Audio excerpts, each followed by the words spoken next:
Adakah zihar jika suami kata gini, weh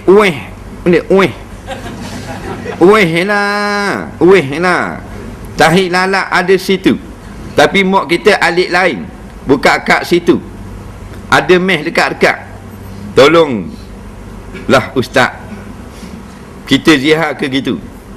Kenaling dah kita ni, mari mikir takut ke zihar.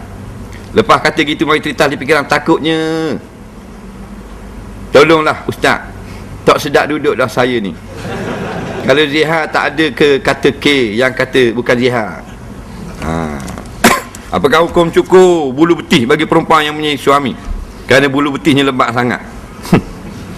Jawabnya, dia kata ke bini dia, Allah, tarik lalakmu aku atas sikit.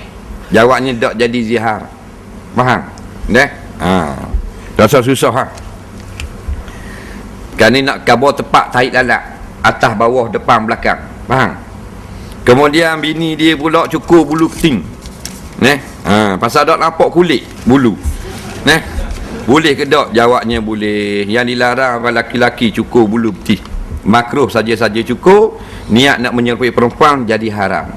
Orang puang boleh cukur untuk suami dia. Yang tak boleh cukur orang puang, yang datang nas larang cukur benda bulu kening. Faham? Dan rambut dah boleh cukur watak.